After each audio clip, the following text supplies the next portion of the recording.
Oke, salam kawan-kawan. Saya ucapkan terima kasih banyak karena sentiasa bersama dengan channel saya ini. Saudara kawan-kawan di luar sana sentiasa sehat ya.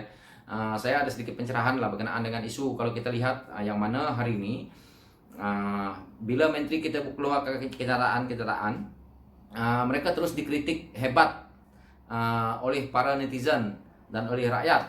Yang terbaru kita tengok isu-isu seperti arak, seperti cetak duit. Ini semua dikritik oleh rakyat karena apa yang mereka katakan tidak bertepatan ataupun mereka tidak memikir mungkin apa yang mereka nak keluarkan sebagai kenyataan kepada rakyat. Jadi kalau kita lihat ini menurut saya karena apa ini berlaku sebab istilah mengampu yang ada di dalam sistem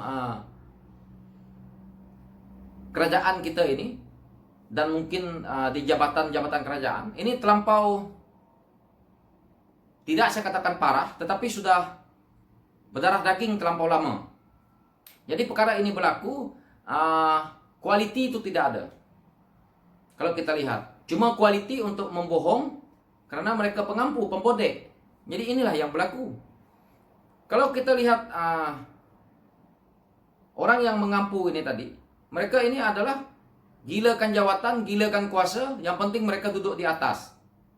Kualiti untuk mereka nak bekerja, kalau orang bekerja tidak ada. Begitu juga dengan pemimpin, bila mereka hanya tahu mengampu, seperti mana yang Datuk Seri Anwar Ibrahim selalu kata cium tangan itu, itulah.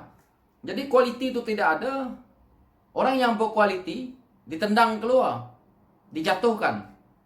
Tetapi orang yang tidak berkualiti ini akan naik ke atas, tetapi negara kita berada dalam keadaan yang adalah seperti ini.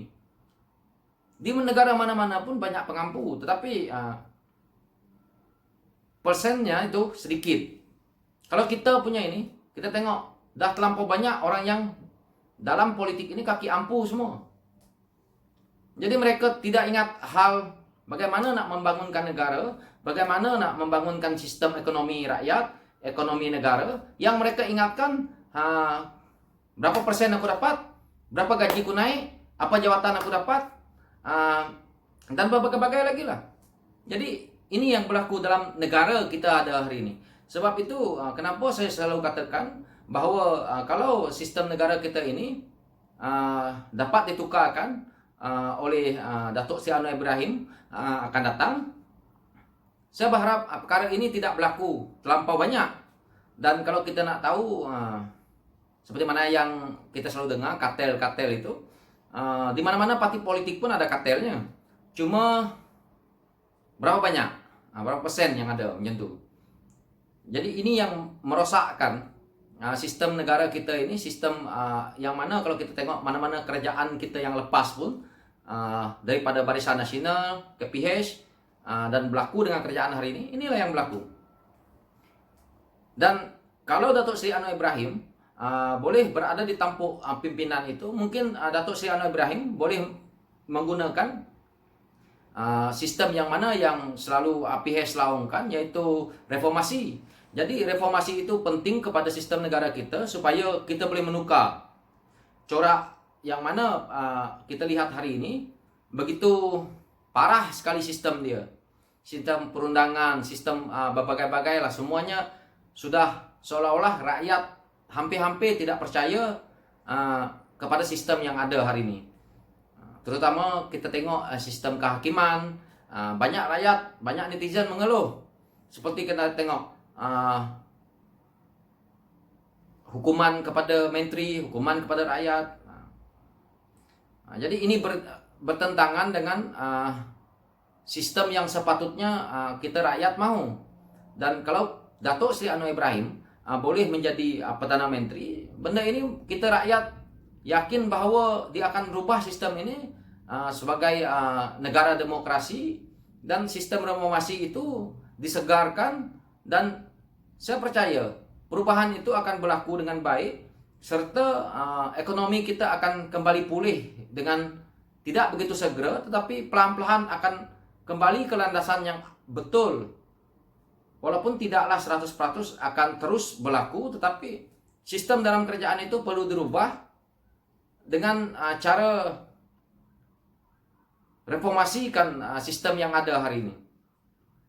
Ini yang berlaku sekarang ini. Kalau kita tengok, sistem itu masih berada di sistem yang lama, dan kita dengar dan lihat apa yang menteri hari ini lakukan. Ini sangat mengecewakan kita sebagai rakyat. Dulu waktu awal-awal mengambil alih tampuk pimpinan, banyak rakyat yang mengatakan Tan Sri Muhyiddin Yassin ini baik, bagus. Tetapi hari ini semakin ramai yang mengkritik. Karena apa?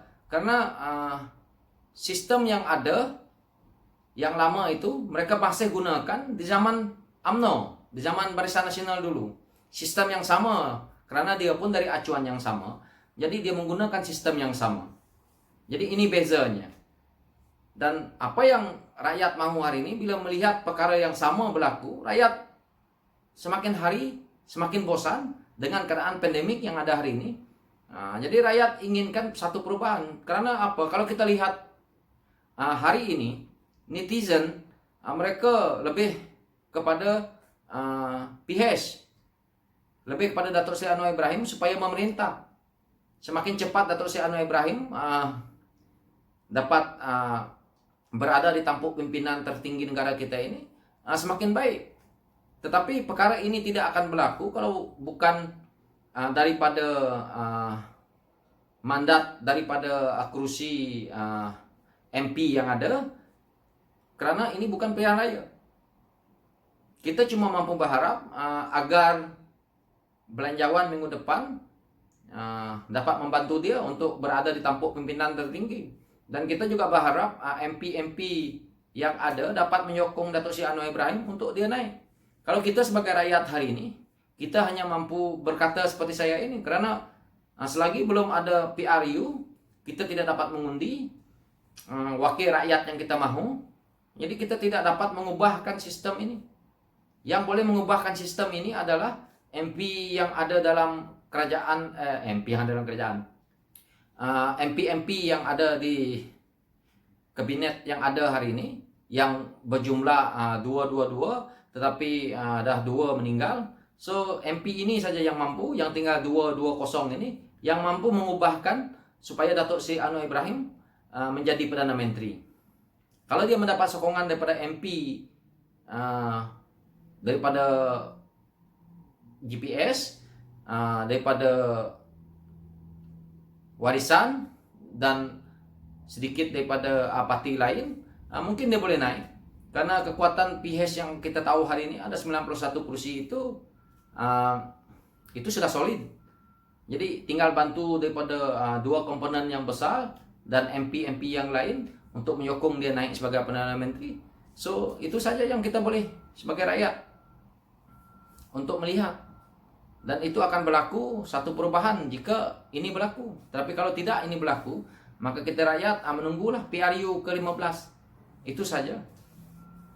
Jadi apa yang kita nak, kita tunggu keputusan minggu depan, sama ada belanjawan ini disokong oleh mereka atau tidak. Jika belanjawan ini gagal, maka sebaiknya Perdana Menteri pergi menghadap Duli Yang Maha Mulia Tuanku Agong, persembahkan dan lebih baik letak jawatan secara kehormat dan serahkan kepada barisan pimpinan PH, yaitu yang dipimpin oleh Datuk Seri Anwar Ibrahim. Dan pada pandangan saya lebih baik begitu. Dan keadaan kita, negara kita ini akan aman, tidak perlu banyak masalah seperti mana yang kita lihat hari ini. So itu saja harapan saya. Oke kawan-kawan, so sekian dulu apa yang saya perkatakan ini, daripada mengampu sampai kepada parlimen, sistem parlimen kita ini. Jadi harap-harap Datuk Seri Anwar Ibrahim sebagai Perdana Menteri kita akan datang. So sekian dulu dari saya, hashtag LTL dan hashtag DSAI 4PM9. Oke kawan-kawan, thank you.